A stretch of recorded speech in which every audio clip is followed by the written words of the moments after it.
बिस्मिल्लाहिर्रहमानिर्रहीम।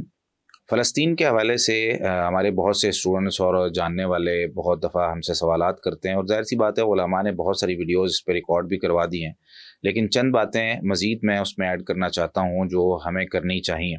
ये वीडियो हर उस शख्स के साथ शेयर करें जो सवाल करता है इस हवाले से कि हमारा किरदार क्या होना चाहिए। तो सबसे पहला जो करने का काम है वो ये कि अपना अकीदा मज़बूत करें। हमारा अकीदा, हमारे बच्चों का अकीदा बहुत ज़्यादा मज़बूत होना चाहिए। दीन के साथ हमारा ताल्लुक़ बहुत गहरा होना चाहिए। हमें पता होना चाहिए कि कौन-सी चीज़ हमें इस्लाम के करीब करती है, इस्लाम के साथ मोहब्बत, अल्लाह ताला के साथ मोहब्बत, रसूलुल्लाह सल्लल्लाहु अलैहि वसल्लम ने जो हमें आमाल करने के लिए दिए हैं, उनके साथ मोहब्बत और उनको उस तरीके से करना जो अल्लाह ताला जिनके ज़रिए से हमसे मोहब्बत करेगा, वो सारे काम अपने बच्चों को सिखाना बहुत ज़रूरी है। और अकीदे की बुनियादी चीज़ों में से भी ये एक चीज़ है कि यहूदी, अब ज़ाहिर-सी बात है अल्लाह ताला ने हमें पैदा किया है ना, तो क्रिएटर हमारा अल्लाह ताला है। अल्लाह ताला ने यहूदियों को पैदा किया और उनके साथ शुरू से अल्लाह ताला ने एक प्यार मोहब्बत वाला एक रवैया रखा और उन्हें दुनिया की हर नेमत अता की। आप कुरान करीम को पढ़ें तफ़सील के साथ तो हमें पता चलेगा कि भई एक दुनिया में इंसानों की कई एक किस्में होती हैं और हमें अल्लाह ताला ने बताया है कि ये किस्मों में से एक किस्म वो है जो प्यार से मान जाती है, एक किस्म वो है जिसको आप ज़ोर ज़बरदस्ती भी मनवाएँ वो नहीं मानते। उनकी जो एक नेचर है उनका, वो हमेशा से फितना फैलाना है, वो हमेशा से लोगों को नुकसान पहुंचाना है, वो हमेशा से आपस में लोगों की लड़ाइयाँ करवाना है और कभी भी अपने अलावा किसी भी इंसान को अच्छा नहीं समझना है। तो एक ऐसी शख्सियत, एक ऐसी ज़ात जिसके बारे में हमें बता दिया गया कि भाई वो एक आपके साथ अच्छा चल ही नहीं सकती। और बताने वाला कौन है? हमारे पास सोर्स ऑफ नॉलेज क्या है इस वक्त, यानी अथेंटिक सोर्स ऑफ नॉलेज हमारे पास कुरान और हदीस है ना। तो कुरान और हदीस में दोनों में अगर हम पढ़ते हैं तो यहूदियों के बारे में हमें क्या बताया गया है, ये सारी चीज़ें अपने बच्चों को सिखाना बहुत ज़रूरी है कि भाई उनके साथ जितने भी अल्लाह ताला ने एहसान वाले मामलात किए, उन्होंने हमेशा ही मुसलमानों के ख़िलाफ़ और अपने अलावा सबको उन्होंने हकीर ही समझा। अल्लाह ताला ने नबी करीम सल्लल्लाहु अलैहि वसल्लम को ये बात भी इरशाद फरमा दी, वलन तरज़ा अन्कल यहूद वलन नसारा हत्ता तत्तबिअ मिल्लतहुम। आप जब तक उनकी मिल्लत की पैरवी नहीं ना करेंगे, आपसे वो राज़ी नहीं हो सकते, हरगिज़ वो आपसे राज़ी नहीं होंगे। और इस हवाले से अपने बच्चों को एजुकेट करें और ये एक बात याद रखें कि जब तक हमारा अकीदा और ईमान मजबूत नहीं ना होगा, ये जो अभी बात चल रही है कि जिहाद के लिए खड़े हो जाएं और चाहे लड़ें, भाई ये मुमकिन ही नहीं है जब तक हमारा अपना ईमान मजबूत नहीं है। इस वक्त तो सूरत हाल ये है कि हम आपस में एक दूसरे के साथ लड़ रहे हैं। वो दूसरे पॉइंट में मैं बात बयान करता हूँ, तो पहले इस पॉइंट को मैं पूरा कर लूँ कि भाई हमें अपना अकीदा, अपने बच्चों का अकीदा मजबूत करना है और ये अकीदा अगर मजबूत होगा ना तो इंसान अपने ऊपर आए हुए जुल्म और तकलीफ़ों को भी बर्दाश्त कर लेता है। और फिर इस्लाम के मुतल्लिक अगर कोई शख्स उसको उसको कभी खड़ा होना पड़े, कभी अपनी जान का नजराना पेश करना पड़े तो इंसान कर सकता है, बसूरत दीगर वो नहीं कर सकता। सैयदना बिलाल रज़ी अल्लाह तआला अन्हु लोहे के नहीं बने हुए थे, उनका ईमान और अकीदा इतना मजबूत था कि उनको गर्म रेत पर भी घसीटा जाता या दूसरे सहाबा किराम को अगर इस्लाम के मुतल्लिक कोई भी एतराज़ उन पर किया जाता तो वो उसको खुशदिली से वो उसको बर्दाश्त कर लेते। उनकी जो जिस्म पर उनको तकलीफ़ें दी जाती वो उसको बर्दाश्त कर सकते। वो 70 कुर्राए किराम और 70 उलमा जिनको तैयार करके नबी सल्लल्लाहु अलैहि वसल्लम ने भेजा था, जब उनमें से एक की कमर पर नेज़ा लगता है तो उनकी ज़ुबान से निकलने वाले अल्फाज का आप अंदाज़ा करें सही बुखारी में क्या थे। जैसे ही नेज़ा लगता है उनको वहाँ पे शहीद किया जाता है, वो कहते हैं अल्लाहु अकबर, अल्लाहु अकबर, फुस्तु व रब्बिल काबा, अल्लाह सबसे बड़ा है, काबा के रब की कसम मैं कामयाब हो गया। तो ये जब ईमान और अकीदा मजबूत होता है ना, तो आज हमें अपने बच्चों को ये पढ़ाने की ज़रूरत है। बच्चे ये समझ रहे होते हैं यार ये तो इंसानियत है, ये इस तरह। तो इसमें 2 किताबें मैं आपको बताता हूँ और कुरान करीम के कुछ जो बुनियादी आयात हैं वो मैं आपको बताता हूँ। कुरान करीम ने बहुत ज़्यादा इस मौजू को बयान किया और हमें बार बार वार्न किया है कि भाई तुम इनसे बच के रहना, ये तुमसे राज़ी नहीं होंगे, ये तुमसे राज़ी नहीं होंगे, ये तुम्हें हमेशा नुकसान पहुंचाने की कोशिश करते हैं। कुरान करीम इससे भरा हुआ है। नबी करीम सल्लल्लाहु अलैहि वसल्लम के वाक़यात आप देख लें, बनु कैनुका के जो यहूदी थे या बनु नज़ीर के यहूदी थे, उन्होंने क्या किया और नबी करीम सल्लल्लाहु अलैहि वसल्लम सहाबा किराम ने उनके साथ किस तरह का बर्ताव किया और कैसे शुरू में उनको सब कुछ दिया, मोहलतें दी, लेकिन उसके बावजूद उन्होंने मुसलमानों के ख़िलाफ़ बगावतें की। तो एक किताब है इसराइल में यहूदी बुनियाद परस्ती, तो ये किताब है, स्क्रीनशॉट आपके सामने ही आ रहा है। इसी तरीके से एक किताब है यहूदियत तारीख़ अकायद फ़लसफ़ा, ये रॉबर्ट वेन की है। ये दोनों किताबें आप लोगों को पढ़नी चाहिए और अपने बच्चों को पढ़ानी चाहिए। कुरान करीम में अगर हम देखते हैं ना, तो कुछ आयात नंबर मैं आपको बता देता हूँ। इतनी अभी ज़ाहिर-सी बात है, हम बहुत बड़ी इस वीडियो को नहीं बना सकते, लेकिन ये हमेशा से मुसलमानों के ख़िलाफ़ और दुनिया में जितनी भी इंसान हैं इनके ख़िलाफ़, यानी इनके मुकाबले में जितने भी इंसान हैं, वो चाहे ईसाई हों, चाहे और कोई फ़िरके के साथ या मज़हब के साथ ताल्लुक़ रखते हों, ये कभी भी किसी को नहीं मानते हैं। लोगों में सबसे ज़्यादा मुसलमानों के सबसे बड़े दुश्मन यहूदी हैं, सूरह माइदा आयत नंबर 82। इसी तरीके से इनका जो एक कीना और बुग़्ज़ मुसलमानों के ख़िलाफ़ है, वो सूरह हशर में आपको मिल जाएगा, वहाँ पे पढ़ें।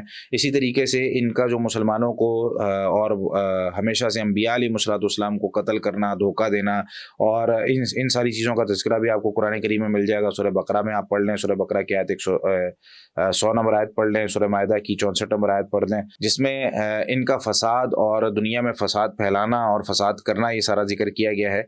इसी तरीके से इनका कुरान करीम की आयात में रद्द-ओ-बदल करना, उसमें तहरीफ़ करना और अपनी किताबों में तहरीफ़ करना, ये सारा भी, और झूठ बोलना, ये सारा सूरह माइदा की आयत नंबर 41 में अल्लाह ताला ने ज़िक्र किया है।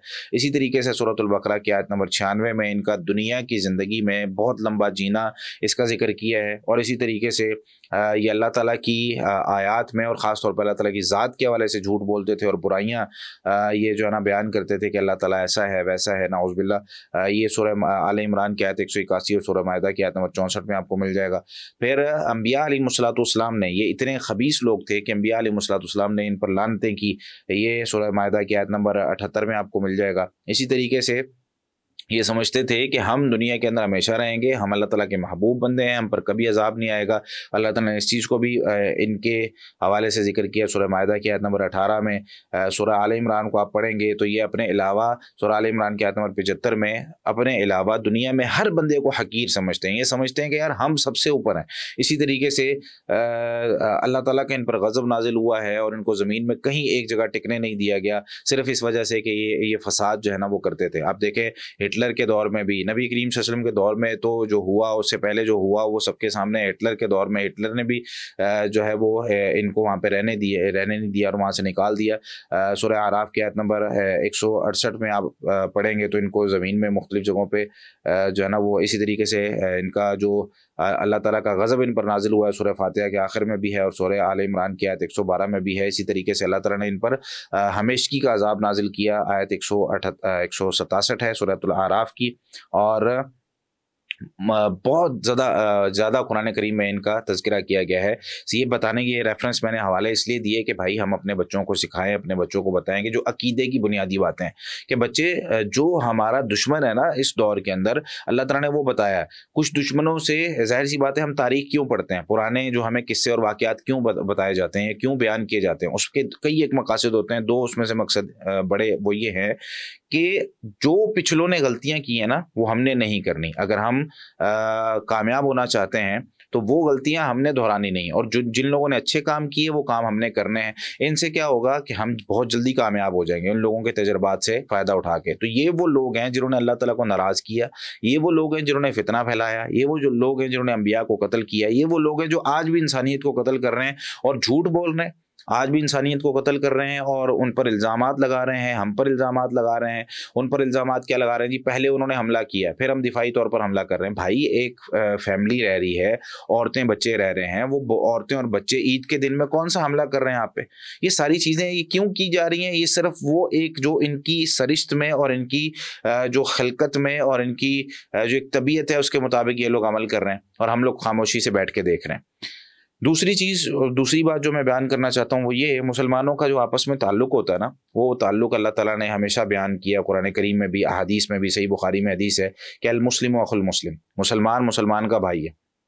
अब मुसलमान जब मुसलमान का भाई बन गया, भाई उसकी ज़िम्मेदारियाँ क्या हैं? उसमें से एक ज़िम्मेदारी ये है कि ला यज़लिमुहु, वो उस पर जुल्म नहीं करता, वला युस्लिमुहु, ना उसको बेयार व मददगार छोड़ता है, ना उसको किसी ज़ालिम के सुपुर्द करके आता है, ना उसको किसी दुश्मन के सुपुर्द करके आता है कि ठीक है ये मेरा मुसलमान भाई है, इसके साथ जो मर्ज़ी करो।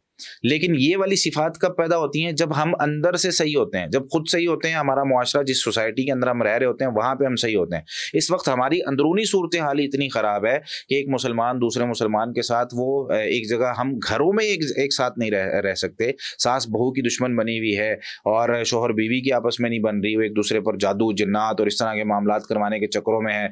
और एक ऑफिस के अंदर अगर किसी को प्रमोशन मिल जाती है तो कुलीग आपस में खुश नहीं है, हसद कीना बुग़्ज़, एक दूसरे को कत्ल करना। अगर हमारी गाड़ी किसी मुसलमान गाड़ी के साथ टकरा जाती है, यानी मुसलमान की गाड़ी के साथ टकरा जाती है, या बाइक किसी के साथ कोई एक्सीडेंट हो जाता है, हम लोग फौरी तौर पर निकलते साथ कोई ख्याल नहीं करते मुसलमान है, फौरी तौर पर मारना शुरू कर देते हैं। यानी एक दूसरे का माल महफूज नहीं है, एक दूसरे की जान महफूज नहीं है। हमने कहाँ दूसरे मुसलमान की जाके मदद करनी है, कहाँ जाकर उसको ये कहना है कि भाई तेरे लिए मैं आऊँगा।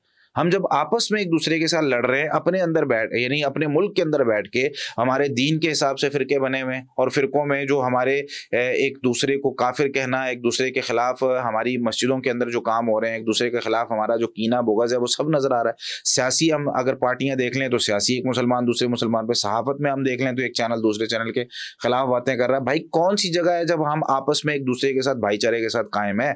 जब हम आपस में एक दूसरे के साथ नहीं खड़े हुए, हम 4 लोग खड़े होकर इत्तिफाक नहीं कर सकते, तो बाहर के मुसलमानों की कहाँ से मदद करेंगे? ये वो फैक्ट है, ये वो मसाइल हैं जो हमारे इस वक्त हैं, जिसकी वजह से हम उठ नहीं पा रहे, जिसकी वजह से हम एक मुसलमान की मदद नहीं कर पा रहे।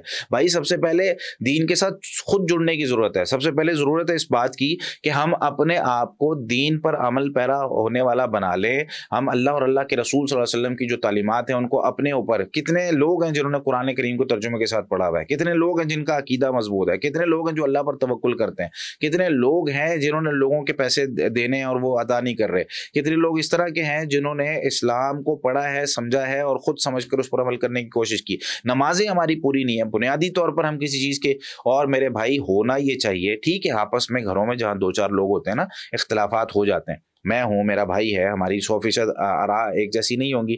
मेरे वालिद साहब हैं, वो कुछ और कह रहे होंगे, मैं कहूँगा नहीं अबू जी ये या भाई नहीं करना, ठीक है, हमारी आरा मुख्तलिफ हो सकती हैं, तो इख्तिलाफ होना कोई बड़ी बात नहीं होती। लेकिन अंदर का घर का इख्तिलाफ हम बाहर जाकर बयान करें, अंदर के घर के इख्तिलाफ को हम पूरी दुनिया के सामने बयान कर रहे हैं। वो भाई काफिर जो होता है वो कभी भी ये नहीं देखता कि यार ये देवबंदी है, ये बरेलवी है, ये जो है ना वो शिया है, ये अहले हदीस है, ये फलां फिरके के साथ ताल्लुक़ रखता है, ये सियासतदान है, या ये जो है ना वो मदरसों में पढ़ने वाला पढ़ाने वाला मौलवी। काफिर ने मारना, मुसलमान है, इस मुसलमान को मार दो। हम क्या कर रहे होते हैं, नहीं जी हमारा बंदा नहीं मरा, वो कोई सियासतदान मरा है, वो कोई देवबंदी मरा है, वो कोई बरेलवी मरा है, कोई फलां चीज़ फलां शख्स जो है वो उसके साथ इस तरह का मामला हो गया। भाई कुफ़ार के मुकाबले में हम एक होते हैं, कुफ़ार के मुकाबले में मुसलमान एक होते हैं। ठीक है अंदरूनी हमारा जो इख्तिलाफ चल रहा है वो ठीक है, हमारा इख्तिलाफ है, हम ये कहते हैं कि यार कोई कहता है कि हाथ सीने पे बांधने चाहिए, कोई कहता है हाथ नीचे बांधने चाहिए, वो आपके दलाइल के हिसाब से अल्लाह ताला ने आपसे पूछ लेना है। लेकिन कुफ़ार के मुकाबले में तो सभी इकट्ठे खड़े हो ना, वो हम में पैदा नहीं हो रहा। क्यों? क्योंकि हम आपस में फ़िरका वारियत में, नबी करीम सल्लल्लाहु अलैहि वसल्लम यही चीज़ बार बार कुरान करीम में भी अल्लाह ताला ने भी यही बात हमें कही, नबी करीम सल्लल्लाहु अलैहि वसल्लम ने भी यही बात कही कि भाई जब अलहदा हो जाता है ना, बंदा अकेला होता है, तो उसको भेड़िया उचक कर ले जाता है। वो उस काफिले के अंदर जब रहता है ना, जिसमें सारी बकरियां इकट्ठी हैं, तो भेड़िए को हमला करना मुश्किल होता है। जब जैसी ये कोई बकरी अलग होती है, भेड़िया हमला करके ले जाता है। तो अल्लाह ताला ने फरमाया कि भाई तुम सारे एक ही रस्सी को मजबूती से थामो, फिरका वारियत में ना पड़ो। क्या होता है इससे कि तुम्हारी जो एक रोब है, दबदबा है, वो ख़त्म हो जाता है। जब मुसलमान उनको इकट्ठे रहने का हुक्म होता है ना, तो इकट्ठे रहना ज़रूरी होता है। जैसे गज़वा बदर में था, गज़वा तबूक में था, भाई मुसलमानों का माल चाहिए, मुसलमानों की जानें चाहिए, सब ने निकलना है तो सब ने निकलना है। लेकिन कई दफ़ा इस तरह होता है, जिस तरह इस वक्त सूरत हाल है, इस वक्त हमारी जो सूरत हाल है, तीसरी बात ये मैं ऐड करने लगा हूँ और आखिरी बात है, इस वक्त जो हमारी सूरत हाल है वो ये है कि हम लोग आपस में धड़ाबंदी में, आपस में फ़िरकावारियत में, आपस में एक दूसरे के ख़िलाफ़ हैं, हसद कीना बुग़्ज़ सब कुछ भरा हुआ है, हम उसका मुकाबला नहीं कर पा रहे। अच्छा, दूसरी इसकी एक वजह ये है कि भाई मुसलमानों की ना आपस में जब वो एक मुआशरे के अंदर, एक सोसाइटी के अंदर रह रहे होते हैं, तो कुछ ज़िम्मेदारियाँ होती हैं। ये ज़िम्मेदारियाँ शुरू से आज तक चलती आई हैं। सहाबा किराम के दौर में देखें आप कि एक वक्त तो इस तरह का था जब सबको निकलना था, फिर एक वक्त इस तरह का आया जिसमें हर एक की जिम्मेदारियां मुख्तस कर दी गई। भाई ये बंदा काजी बनेगा, ये बंदा हाकिम बनेगा, ये बंदा जो है ना वो आलिम और फ़कीह बनेगा, लोगों को मसाइल समझाएगा, ये बंदा जो है वो लोगों के मामलात हल करेगा, ये बंदा जिहाद के लिए निकलेगा। सबके अलग अलग डिपार्टमेंट्स बना दिए गए और लोग जो है ना वो उसके मुताबिक काम कर रहे थे। हाँ, अगर उसमें भी ज़रूरत पड़ती है कि भाई बंदे कम हो गए हैं, जिहाद पे निकलने वाले बंदे कम हो गए हैं या उलमा कम हो गए हैं, तो भाई वहाँ पर फिर फौरी तौर पर लोगों को तैयार किया जाता था कि आप इनके साथ खड़े हों। और तैयार इसीलिए किया जाता है कि मुश्किल वक्त में वो बंदा कुछ काम कर सके। आज जैसे मिसाल के तौर पर उलमा को तैयार किया गया, ठीक है, आवाम का पैसा लग रहा है, आवाम का पैसा लगा के उलमा को तैयार किया गया। एक आलिम दीन, उसके पीछे कितने लोगों का पैसा लगा होता है। अब एक आलिम दीन को तैयार किया गया, भाई ये आलिम दीन है, ये जो है ना वो मदरसों में जो है ना वो पढ़ा है, इसमें लोगों का जो है ना वो सदका खैरात और बहुत सारी चीज़ें पैसे लगे। अब भाई एक आलिम दीन को आलिम बनाकर हमने यहाँ पर तैयार करके खड़ा कर दिया। अब इस्लाम के खिलाफ एक एतराज़ आता है, एक बंदा जो है ना कहता है कुरान करीम की इस आयत में ये मसला बयान नहीं हुआ। हम कहते हैं अपने आलिम दीन को मुआशरे में खड़ा करके कहते हैं भाई ये कुरान पर एतराज़ कर रहा है, इस बंदे का जवाब दो। आलिम दीन कहता है जी मैं तो नहीं दे सकता, माजरत के साथ मैं इस मरहले के लिए तैयार ही नहीं हूँ, या मैं डरपोक हूँ, मैं जवाब ही नहीं दे सकता। तो हम क्या करेंगे वहाँ पे? हमें वहाँ पर यही चीज़ करनी है ना कि भाई जो या तो हम वो गलत तैयार करते रहे उलमा, या इस वक्त जो है ना वो इसको जो जो चीज़ें की जो जिन चीज़ों की कमी है आगे मुस्तकबिल में उनको ख़त्म करें कि भाई ये चीज़ें इस तरीके से नहीं करनी चाहिए। हमारा अगर मेन जब ज़रूरत है, हमें एक मनाजरे की ज़रूरत है, हमें एक काफिर के साथ बात करने की, तो हमारे पास इल्मी हथियार ही नहीं है, हमारे पास उलमा ही नहीं है। ऐसी जब जंग लड़ने की बारी है, हमारे पास फौज ही नहीं है, तो भाई हर डिपार्टमेंट अपना अलग अलग काम करेगा ना, तो फिर काम सही तरीके से होते हैं और मुकम्मल होते हैं। अब एक फौजी है तो भाई उसने अपना काम करना है, एक आलिम दीन है उसने अपना काम करना है, एक मालदार शख्स है उसने अपना काम करना है। जो मालदार शख्स है वो अच्छी तिजारत करे, हलाल तिजारत करे, और एक आलिम दीन को भी तैयार करे, एक फौजी को भी तैयार करे, एक मुजाहिद को भी तैयार करे। भाई इसने जाके लड़ना है, इसने जाके करना है। और अगर वक्त आता है एक आलिम दीन को सामने करने का, भाई आपने बात करनी है, तो ये शख्स बात करे और अपने आप को उस काबिल बनाए कि भाई मुझे यहाँ तक पहुँचना है, मैं जिस जिस फील्ड में बात कर सकता हूँ उस फील्ड में मैं बात करूँ, क्योंकि मुझे इस्लाम के खिलाफ जो एतराज़ात हो रहे हैं मुझे उसका जवाब देना है, मुझे लोगों को अपने इस्लाम पर कायम रखना है, मुझे अपने लोगों को अकीदा सिखाना है, मुझे अपने लोगों को कुरान की तालीम देनी है। ये सारी चीज़ें एक जगह पर बहुत ज़रूरी हैं, लेकिन हम क्या समझ रहे होते हैं, नहीं बस यही चीज़ ज़रूरी है, ये ज़रूरी नहीं है। भाई हर चीज़ ज़रूरी होती है हर वक्त में। इसी तरीके से अगर कोई मुजाहिद तैयार कर रहा है तो मुजाहिद तैयार करे, कोई शख्स अगर वो बिज़नेस कर रहा है तो वो खूब बिज़नेस करे कि भाई मुझे इन सब लोगों को तैयार करना है। अब अगर एक आलिम दीन बैठ जाए तिजारत करने के लिए, तो हमारे पास यही मसला है ना, हम लोगों ने कहना शुरू कर दिया मुआशरे के अंदर, भाई उलमा भी तिजारत करें, उलमा भी तिजारत करें। अब देख लें मुआशरे के अंदर कितने उलमा पढ़े लिखे, हर बंदा ही जो है ना अपनी कहानियां सुना रहा है, बातें सुना रहा है बैठ कर, और हम कह रहे हैं जी हाँ आपने बड़ी अच्छी कहानी सुनाई, बड़ी अच्छी तकरीर कर दी। कोई इल्मी बात, कोई जो है ना वो बुनियादी तौर पर किसी की ज़रूरतों को पूरा करना है, इल्मी जो ज़रूरतें हैं उनको पूरा करना, बच्चे हमारे बिगड़ रहे हैं, तरबियत उनकी ख़राब हो रही है, सारे मामलात किधर हैं उलमा? वो इसी वजह से नहीं है कि हमने तकरीरें कर दी, उलमा को वहाँ पे लगाएं, भाई उलमा तिजारत करें, बिजनेस करें। इसी तरीके से जब हमारे मुजाहिदीन वो इस तरफ आ जाएंगे, भाई वो लड़ने वाली फील्ड से वो दुनियादारी में आ जाएंगे, तो दुनिया की एक मोहब्बत है भाई, दुनिया की मोहब्बत जिसके दिल में पैदा हो जाती है, वो नहीं निकल सकता जिहाद के लिए, वो नहीं निकल सकता लोगों से मुनाजरे करने के लिए, वो नहीं निकल सकता अपनी दुनिया को छोड़ के। तो इसलिए हमें अपनी जो है ना वो ज़रूरतों को कम करना है, अपनी आसाइशों को कम करना है, और इस दुनिया का जो जो जो डेफिनेशन अल्लाह ताला ने हमें बताई, जो डेफिनेशन रसूलुल्लाह सल्लल्लाहु अलैहि वसल्लम ने हमें बताई, उसके मुताबिक अपने आप को लगाना है। तो दुनिया के अंदर जो जितने भी बड़े काम होते हैं ना वो मिलकर किए जाते हैं। इस वक्त में भी अगर तमाम मुसलमान मिलकर करें तो भाई वो काम कर सकते हैं, वो फ़लस्तीन में मुसलमानों की मदद कर सकते हैं। लेकिन इस वक्त क्या है, हम इकट्ठे नहीं हैं। अब सब मुसलमान मुख्तलिफ हैं, किसी का अकीदा मजबूत नहीं है, कोई कमज़ोर है। अच्छा, कमज़ोर मुसलमानों की भी ना दो किस्में होती हैं। ये एक किस्म तो वो होती है जो वाकई कमज़ोर है, कुछ करना चाहता है लेकिन कर नहीं पा रहा। इसकी मिसाल आप सैयदना लूत अलैहिस्सलाम का जो किस्सा अल्लाह ताला ने कुरान करीम में जिक्र किया ना, या नबी करीम सल्लल्लाहु अलैहि वसल्लम का जो मक्का का दौर है वो ले लें। लूत अलैहिस्सलाम का सूरह हूद में आयत 78 से 80 तक अल्लाह ताला ने जिक्र किया है कि लूत अलैहिस्सलाम के जो कौम थी वो एक गुनाह में पड़ गई, और जब मेहमान आए लूत अलैहिस्सलाम के पास तो वो कौम उन पर भी हमलावर होना शुरू हो गई। अब लूत अलैहिस्सलाम ने वहाँ पे कहा लौ अन्न ली बिकुम कुव्वतन, अगर मेरे पास कोई ताकत होती ना तुमसे बचने के लिए, औ आवी इला रुकनिन शदीद, या मैं किसी मजबूत पनाह की तरफ पनाह जाके ले लेता, तो मैं इन जो ये मेरे मेहमान हैं इनको बचा के ले जाता। लेकिन मैं कर नहीं पा रहा क्योंकि तुम लोग जो जालिम हो, मैं कर नहीं पा रहा वो चीज़ें। तो कई दफ़ा बंदा मजलूम होता है, कई दफ़ा बंदा जो है ना वो इस तरह का होता है कि यार वो कुछ नहीं कर पा रहा होता है, जैसे इस वक्त हमारी हालत है भाई, हम बॉर्डर क्रॉस नहीं कर पा रहे, हमें जो है ना इजाज़त नहीं है बहुत सारे कामों की, हमें बहुत सारी बातों में बात करने की भी इजाज़त नहीं है कि मैं बात करूंगा हो सकता है मेरा चैनल बंद कर दिया जाए, हो सकता है मुझ पर जुल्म और सितम जो है ना शुरू कर दिए जाए।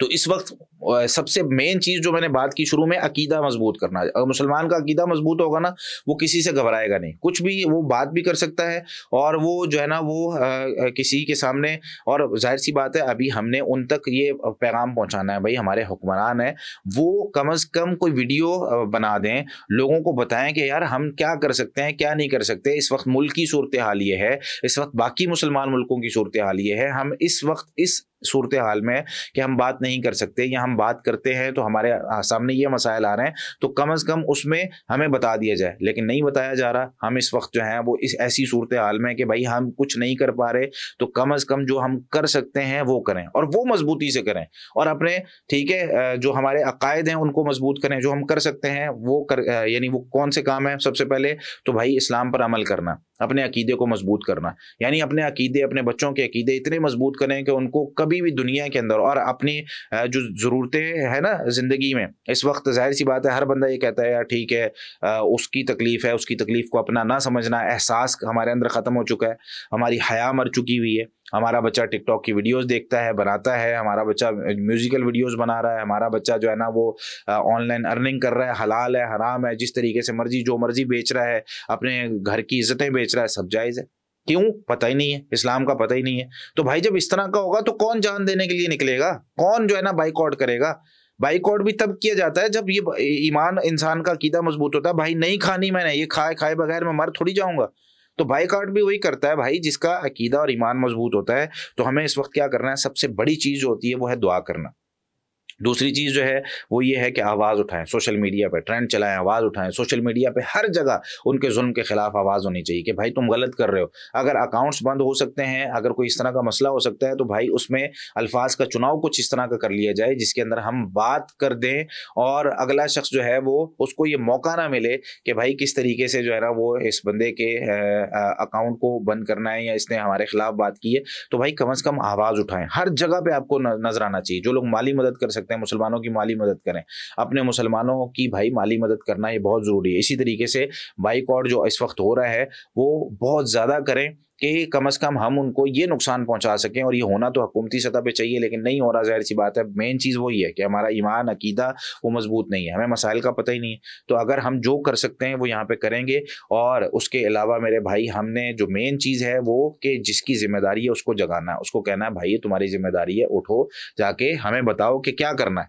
अगर तुम्हारे पास किसी चीज़ की कमी है हमें बताओ, भाई तुम्हें दुआएं चाहिए, हम यहाँ पे बैठ के दुआएं कर रहे हैं। तुम्हें अफरादी कुव्वत चाहिए, हम में से बहुत से लोग हैं जो लड़ना चाहते हैं, हम में से बहुत से लोग हैं जो आगे जाना चाहते हैं, हम में से बहुत से लोग हैं जो माली ताउन करना चाहते हैं। तो हमें रास्ता प्रोवाइड करो, हमें बताओ कि यार भाई हम इस तरीके से उन तक जा सकते हैं, इस तरीके से काम कर सकते हैं, तो सारे काम हो जाएंगे। अल्लाह ताला हमें अमल की तौफीक अता फरमाए।